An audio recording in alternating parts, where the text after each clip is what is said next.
Shalom, saudara dan saudari yang terkasih dalam Tuhan kita Yesus Kristus. Marilah kita luangkan waktu beberapa menit untuk berkencan dengan Tuhan saat ini, agar dari hari ke hari kita semakin dekat dengan Tuhan, sehingga hidup kita semakin diberkati dan menjadi berkat. Bacaan dari Injil Yohanes bab 12 ayat 24. Sesungguhnya jikalau biji gandum tidak jatuh ke dalam tanah dan mati, ia tetap satu biji saja. Tetapi jika ia mati, ia akan menghasilkan banyak buah. Demikianlah sabda Tuhan, terpujilah Kristus. Saudara dan saudari yang terkasih dalam Tuhan kita Yesus Kristus, Tuhan Yesus memberikan perumpamaan yang indah dalam bacaan di atas mengenai biji gandum. Jika biji gandum itu tidak jatuh ke tanah dan mati, maka ia akan tetap tinggal sebagai sebutir biji gandum. Tetapi jika biji gandum itu jatuh ke tanah dan mati, maka akan timbul tunas gandum baru yang akan menghasilkan lebih banyak biji gandum.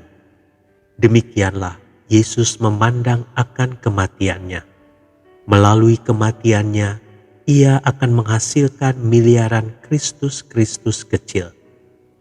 Saudara dan saudari yang terkasih dalam Tuhan kita Yesus Kristus, sebagai murid-murid Yesus, kita juga harus rela untuk jatuh ke tanah dan mati, yaitu rela menyalipkan keakuan, harga diri, dan kepentingan diri sendiri, agar kasih Allah dapat terpancar melalui hidup kita, sehingga orang dapat mengenal Allah yang kita sembah.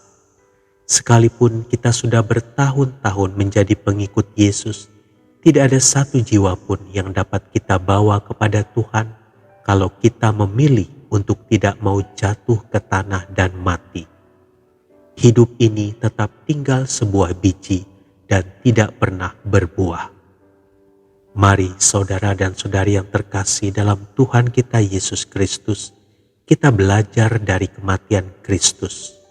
Kita belajar untuk mematikan segala sesuatu yang menghalangi orang lain untuk melihat Kristus yang ada di dalam hidup kita, agar hidup kita berbuah bagi Allah.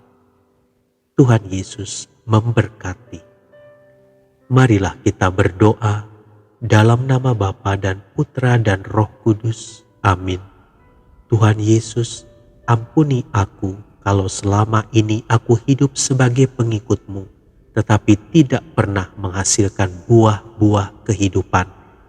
Banyak orang terhalang untuk melihat Engkau dalam diriku karena sikap dan karakterku yang tidak sesuai dengan sikap dan karakter sebagai anak-anak-Mu. Ubah hatiku dan perbaharuilah aku kembali, agar melalui kehadiranku semakin banyak jiwa kubawa padamu. Yesus, mampukan aku untuk menjadi terang bagi banyak orang. Amin. Dalam nama Bapa dan Putra dan Roh Kudus. Amin.